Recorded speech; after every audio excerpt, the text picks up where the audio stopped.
All right, y'all. It's UNG radio station, the one and only Big Homie Madman in the building with the one and only Shoe Gang. Welcome to Judge's Table, where we talk about today's hood politics. We talk about everything under the sun, athletes, actors, you name it. It's Black History Month, and today we got a hot topic on the press. What black-owned business in America is on demand? All right, we all know that Chinese got cars, Honda, Toyota, things like that nature. We all know that America owns like McDonald's, even though they got a bunch of independent owners, or Nike. Those names are established and we know who owns them. But what black company is out there that we know? Now, Dr. J, I know you bank with some black banks. Yeah. So I bank with One United. You know what I mean? One United is the biggest black bank in America. You know what I mean? I believe they have 4 locations. I know they got 2 in Cali. I think one is in Inglewood area. That's the one I bank with. And I think they got one in like Boston or something like that, and another one somewhere else like on the East Coast. But that's the biggest black banks, you know what I mean? And shout out to Killer Mike, because he has Greenwood Banking, and it's an online banking, but it's for colored people, but specifically black, and that's dope. But Yo, that's tight. You know, we need to focus on these companies. You know what I'm saying? Debo, who you got? What black-owned company you got? Well, to be honest with you, man, we don't really own nothing black. You feel what I'm saying? Like, the minute that it becomes, anything that's black owned is basically illegal. The minute you become legal, it's no longer black owned. You know what I mean? So, to be honest, it's very few things that is truly black owned. You might have somebody like Tyler Perry. You got, you know what I mean? You might have like Ice Cube, and he got what is Ice Cube's lead called? a big three. The big three. Yeah, the big 3. You know what I mean? That seems like it's black owned. I really hope it is, but I'm not Well, sure. Ice Cube is the creator of it. You know what I'm saying? We got a lot of people who created it, but are inventors of these companies. But they eventually have to link up. Like Tyler Perry, he owns the studios. Right. You know, like Spike Lee got his own film company. We got a lot.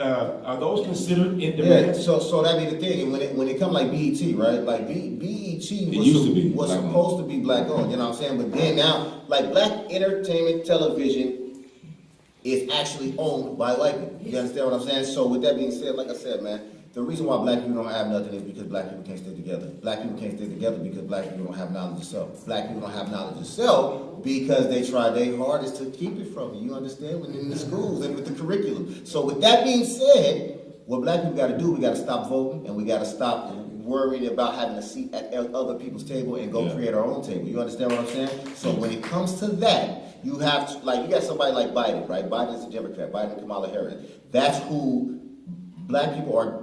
The majority of black people, the vast majority of black people are Democrats, and they help usher them into the White House. You understand? But then they turn around and spend $30 million to help crack addicts get new crack pipes. You understand what I'm saying? That's what y'all voted for. So when you stop voting and create your own table, get your own power, then people will have to come to your table and ask you and beg and plead for your vote. The minute you do that, we will have power and create our own black community, recycle the black dollar, and then we will have our own power, and then we will be able to have our own black-owned things and establishments. But in my opinion, nothing is ever truly black-owned in a system of white supremacy. Now, and here's to kind of piggyback off some of what Debo was saying.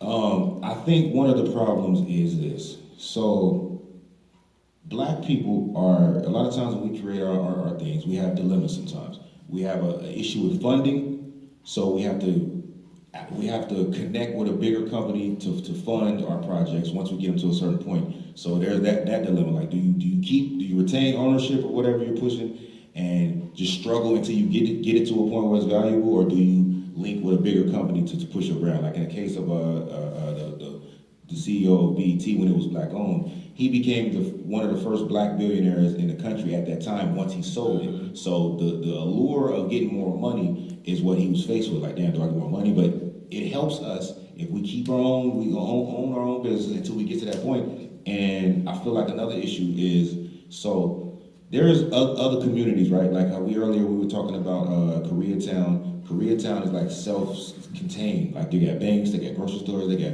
whatever, right? But you got black and Hispanic people that live in Koreatown. They're just supporting those other businesses. Yeah. So having your own don't mean you're anti-other people. Some people, we gotta get that in our head.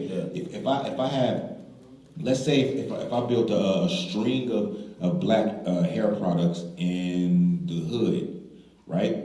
Other people can shop here, just like when you go to one of the Korean stores that sell certain products. You see all races in there, but they're in the hood and they're benefiting from the black dollar, right? If we're not knocking them, but it probably should be somebody of the black community to have those kind of businesses and keep the black dollar circulating. Like I said, ain't no racist though, because we shop at Hispanic grocery stores all the time. Facts. Like El Super in Cali and some of these grocery stores, I shop at them all the time. They got products in there that the regular grocery stores don't have. So I'm like, hey, I want to go fuck with some of these products too. You know what I mean? But we should kind of force other communities to do the same thing. Like they come into our community and get black-owned stuff exclusively from our companies. Yeah, Doc J is 100% right, man. When it comes to black people, and that's another reason why we don't have black-owned shit and why we don't stick together and we not thriving. Black people is so brainwashed, we go outside of our community to spend everything. You know what I'm saying? So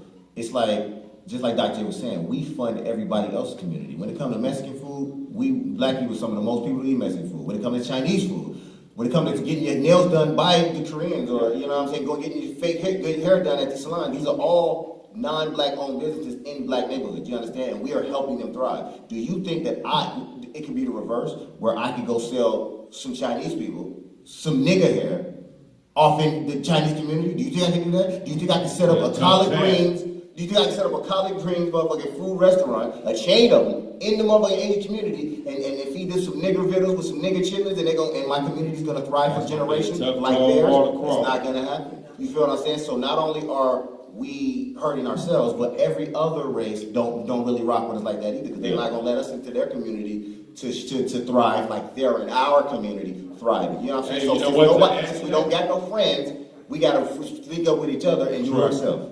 Hey, to add to that, know your value. All right, because America love you. They love to use you. They sure hire you to go run that football. They sure hire you to shoot that basketball. Mm-hmm. They know your value. You know what I'm saying? God, they know exactly what we worth. We just don't know. You know what I'm saying? Because when it comes to the music genre, rap is the biggest music genre. That's true. Yeah. But we do not get the most money. The record labels and the establishments, they get way more money than we do. We create it and give it away. Exactly. We think because we millionaires, we got these chains, we got these cars. You think that we rich because we millionaires. In actuality, it's only a few of us that's millionaires. Right. And the people who own everything are billionaires / gazillionaires. You feel what I'm saying? That's true. So, but they not flashy. You don't see them. So it's almost like they don't exist. But in actuality, they making way more money off of our music than we is. So imagine if we treated our music, hip hop, R&B, all that shit. Everything we bring to the table. Imagine if we treated it like how every other race treat their stuff. You feel what I'm saying? I can't go into the Jewish community and just be, you know what I'm saying, be in their church. You know what I mean? That's just a good point. Wearing a yarmulke and just praying to their God. I can't just walk into their church like, hey, but they can walk in ours and shoot up the place and get away with murder. You understand what I'm saying? Here's the thing, so you got to understand something. But here's the thing, though, too, though, because the reason why, whenever, black people, we have to really understand what we're saying when we conduct these kind of conversations, because we're not saying that we're angry at the way other communities choose to do what they're doing. In actuality, the way they're doing it, a lot of times, is the right way to do it. Yes. Like if I go into I remember when I was about I'm angry that we're not doing it. We're angry. Yeah, we're not doing it. We're not angry at them. We're saying we need to follow that sort of business model. That's because right. Like when I was around 19, I remember I tried to apply for a job. It was a Hispanic grocery store, right? When I walked in there and I was trying to get a job, I didn't know the store was a Hispanic store, but I was like, I was hustling everywhere trying to get a job, right? When I went in there, they kind of looked at me like record skip, right? They didn't say anything negative or they didn't say nothing. They gave me the application, let me fill it out and all that. But they knew for sure, they're like, we're not about to hire this cat, right? And when I left that day, I was like, you know what? I was like, I'm not saying they didn't give me no kind of bad vibe, like there was racist or nothing. They was just like, this is our thing, my G. Like you should have your own grocery store in your own community where you can apply and give teenagers jobs. You know what I mean? So it ain't about slandering no other race. It's not about degrading them or downing them for what they're doing. We're actually saying the black community probably should take a little bit of that method. Exactly. The last thing I want to say is this, man. This is the last thing I want to say.